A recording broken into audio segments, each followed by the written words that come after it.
Hi guys, I am Aditya from Patna, Bihar. Currently working as a .NET developer in Hyderabad. Actually हमारे channel पे हर Sunday को एक videos आती है पर पिछले कुछ दिनों से मैं इस वीडियो को कंटिन्यू नहीं कर पा रहा हूँ क्योंकि ऑफिस वाले बहुत ज़्यादा प्रेशर कर रहे हैं। एक्चुअली ऑफिस वाले हायर करते हैं एज अ फ्रेशर, बट वो मुझसे एक्सपेक्ट करते हैं एज अ एक्सपीरियंस मैं वर्क करूँ।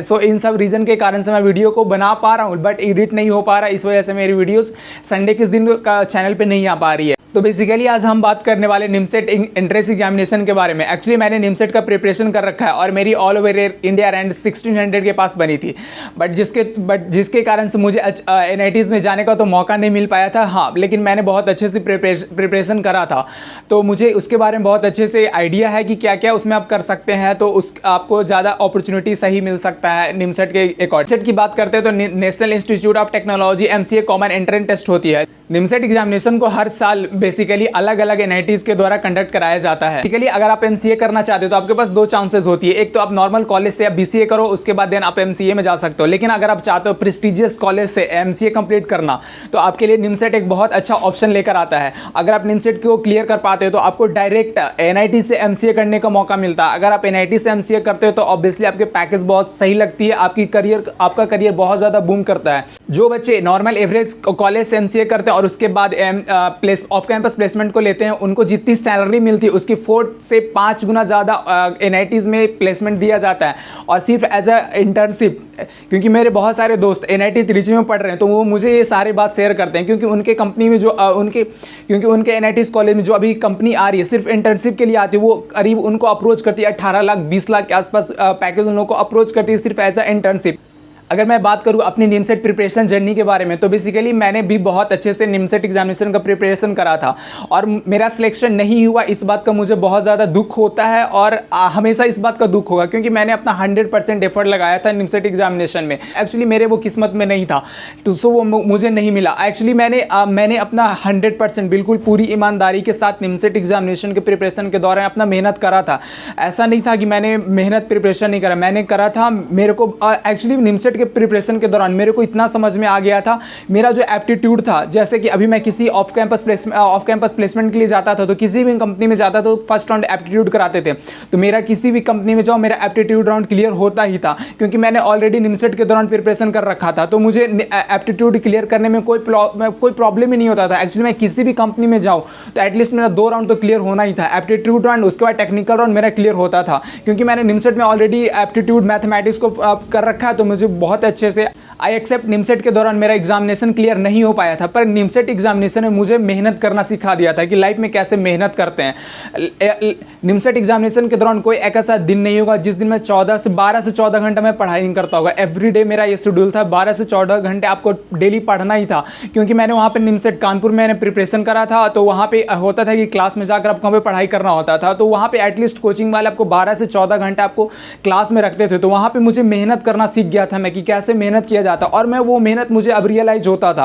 निमसेट के दौरान मेहनत करना सीख गया था कि कैसे मेहनत करना, मुझे समझ में आ गया था कि कैसे मेहनत किया जाता है। जब कंपेयर करते हैं नॉर्मल बच्चे से जो कॉलेज आते हैं, जो प्रिपरेशन करके नहीं आते, उन्हें ये पता नहीं होता कि पढ़ाई कैसे करना है, क्या अप्रोच है, कैसे प्रैक्टिस करना है, कैसे रिवीजन करना है, उन्हें ये पता नहीं होता है, क्योंकि उन लोगों ने प्रिपरेशन एंट्रेंस एग्जामिनेशन का नहीं करा। तो मुझे इस बात का प्रॉफिट मिला था कि पढ़ाई को कैसे किया जाता है, वो मुझे बिल्कुल अच्छे से समझ में आ गया था। मैं हार्ड वर्क करना सीख गया था। मैं कवर करने वाला हूं क्योंकि ऑब्वियसली निमसेट के दौरान मैंने बहुत कुछ सीखा था, तो उसको मैं आप लोग के साथ एक्सप्लोर करूंगा एक अलग वीडियो में, स्पेशल वीडियो उसके लिए मैं बनाऊंगा, जिसमें मैंने बहुत मेहनत करा था, बट मेरा सिलेक्शन नहीं हुआ, ये अलग बात है। It's a god's plan, but मैं कुछ नहीं कर सकता। मेरे तरफ से मैंने अपना 100% लगाया था, लेकिन अभी मेरी किस्मत में निमसेट नहीं था, NITs में नहीं जाना मेरा लिखा था, तो मुझे नहीं मिल पाया। लेकिन मैंने अपना बहुत 100% एफर्ट लगाया था। मुझे इस बात का कोई तकलीफ नहीं है कि मेरा सिलेक्शन नहीं हुआ। मैंने अपना ईमानदारी के साथ एफर्ट्स लगाए थे। इसके बारे में आप लोगों को एक अलग सेपरेट वीडियो में बताऊंगा कि कैसे मैंने करा था। अब जब हम बात करते हैं निमसेट एग्जाम एलिजिबिलिटी के बारे में, तो वो सारे स्टूडेंट एलिजिबल होते हैं जो BCA कर रहे थे, और BCA के साथ साथ जो वैसे स्टूडेंट जो BSc कंप्यूटर साइंस से कर रहे होते हैं, वो सारे स्टूडेंट निमसेट एग्जामिनेशन के लिए एलिजिबल होते हैं, वो निमसेट एग्जामिनेशन को दे सकते हैं। और एटलीस्ट साथ में आपका ग्रेजुएशन में 60% मार्क्स होना बिल्कुल कंपलसरी होता है। 12th में भी आपका मैथमेटिक्स होना बहुत ज़रूरी है। अगर ये सारे कैटेगरीज को आप फॉलो कर रहे हो तो आप निमसेट के लिए एलिजिबल हो पाओगे। अब जब हम बात करते हैं निमसेट एग्जामिनेशन का प्रिपरेशन कब से शुरू करना चाहिए, तो in my personal opinion NIMCET examination का प्रिपरेशन आपको सेकंड ईयर से, बीसीए के सेकंड ईयर से कर देना चाहिए। अगर आप बीसीए के सेकंड ईयर से करते हो तो आपका बेस जो होगा वो बहुत सही हो जाएगा, क्योंकि निमसेट में मैथमेटिक्स का बहुत ज़्यादा रोल होता है। तो जिन बच्चों को मैथमेटिक्स नहीं आती है वो तो एटलीस्ट बीसीए के सेकंड ईयर से प्रिपरेशन शुरू कर दें। वैसा अगर आप बीसीए के सेकंड ईयर से प्रिपरेशन शुरू करोगे तो आपका बेस बहुत ज़्यादा सही बन जाएगा, और जब थर्ड ईयर में आओगे तो आपके पास क्या होगा, आपका एक बार ऑलरेडी सारा सिलेबस कवर्ड हो चुका रहेगा।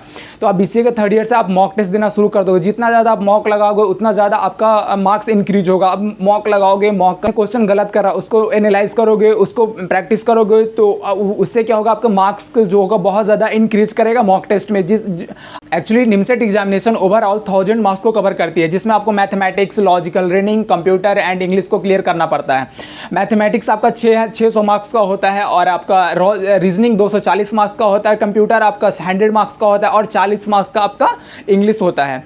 बच्चों जिनका मैथमेटिक्स सही नहीं है वो मेरे ओपिनियन से निमसेट एग्जामिनेशन के लिए ना जाएं, क्योंकि निमसेट एग्जामिनेशन में आपको 600 मार्क्स का सिर्फ मैथमेटिक्स ही कवर करता है, जिसमें आपको एक क्वेश्चन सही होने पे 12 मार्क्स मिलते हैं और गलत होने पे 3 मार्क्स आपके चले जाते हैं।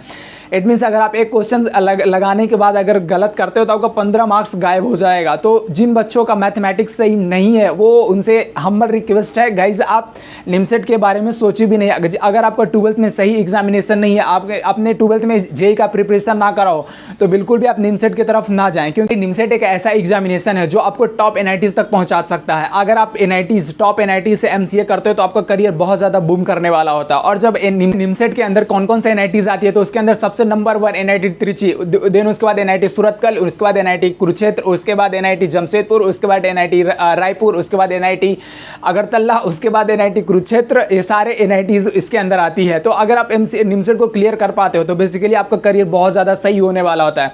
बेसिकली मेरे सारे दोस्त इन एनआईटीज में पढ़ रहे हैं, क्योंकि कोई एक ऐसा एनआईटीज नहीं होगा जिसमें मेरे दोस्त मेरे पढ़ नहीं रहे होंगे एक्सेप्ट मी।